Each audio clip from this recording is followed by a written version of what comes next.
وہ پاکستانی جو یورپ جانا چاہتے ہیں، یہ ویڈیو ان کے لیے ہے۔ اٹلی کی حکومت نے پاکستانی نوجوانوں کو خوشخبری سنا دی۔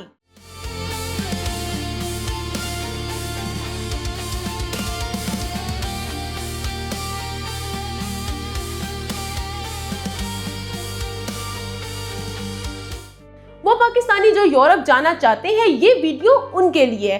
اٹلی کی حکومت نے پاکستانی نوجوانوں کو خوشخبری سنا دی۔ اب روزگار کی تلاش میں غیر قانونی طریقے سے یورپ جانے کے راستے اختیار نہیں کرنے پڑیں گے۔ اٹلی کی حکومت نے 10,500 پاکستانیوں کے لیے ملازمت کا کوٹا مختص کر دیا اور یوں اٹلی پاکستانی ورک فورس کو کوٹا دینے والا پہلا یورپی ملک بن گیا۔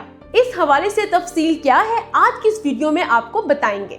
اس کوٹے کے تحت Wilders, technicians, chef, ویٹرز، health staff اور فارمنگ سے وابستہ افراد کے لیے روزگار کے دروازے کھول دیے گئے ہیں۔ وفاقی وزارت اوورسیز پاکستانیوں کے مطابق یہ کوٹا 3 سال کے لیے دیا گیا ہے، جس کے مطابق ہر سال 3500 پاکستانی اٹلی جا سکیں گے۔ اس میں 1500 سیزنل اور 2000 نان سیزنل ملازمتیں شامل ہوگی۔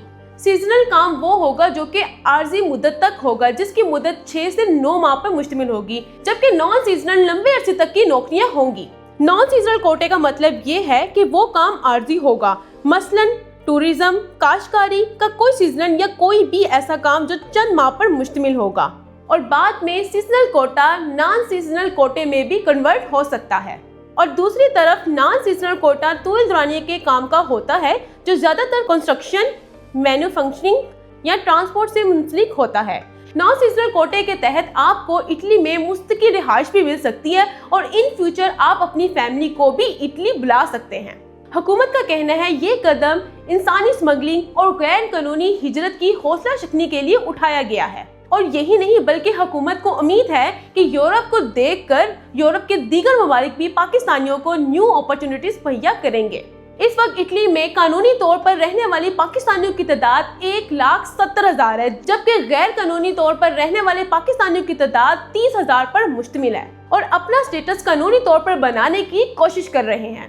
اس حوالے سے آپ کی کیا رائے ہے، کمنٹ سیکشن میں ضرور شیئر کرے گا۔ اپنی حوصلہ کو دے اجازت، پھر آ جائیں گے کسی نئی انفارمیشن کے ساتھ، تب تک کے لیے اللہ نگہبان۔